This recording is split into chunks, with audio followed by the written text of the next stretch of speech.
संगमनेर इथल्या नगर परिषदेच्या निवडणुकीचा प्रचार सध्या शिगेला पोहोचलाय। संगमनेरमधल्या प्रचार सभेमधून एकनाथ शिंदे यांनी उदय सामंत यांना फोन लावला होता आणि व्यासपीठावरून थेट फोन लावत 2 महिन्यामध्ये एमआयडीसी मंजुरीचं नोटिफिकेशन काढण्याचे आश्वासन देखील त्यांनी दिलं होतं।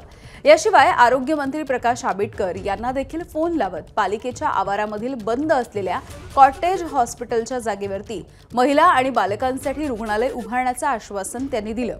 आंबेडकर आणि सामंत यांच्यासोबत शिंदेंचा फोनवरती झालेला हा संवाद बाळासाहेब थोरात यांनी संगमनेर सेवा समितीच्या उमेदवारांच्या प्रचारार्थ पार पडलेल्या एका सभेमध्ये ऐकवला आणि या सगळ्यावरूनच त्यांनी एकनाथ शिंदेंवरती टीका केली आहे।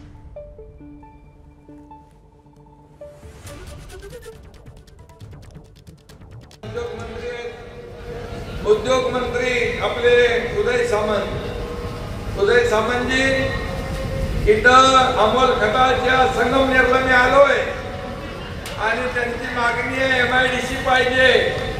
काय करणार तुम्ही? आपल्या आदेशानुसार मी संगमनेरला गेलो होतो अमोल खताळच्या इथे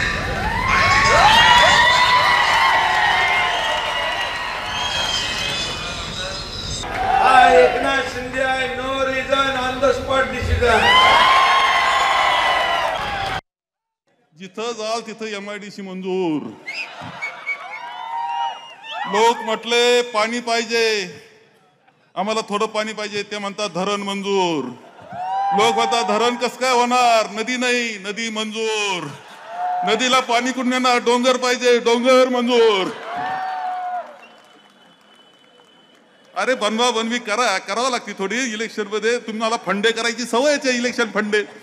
काल सगळं मंजूर होतं। एबीपी माझा, उघडा डोळे बघा नीट।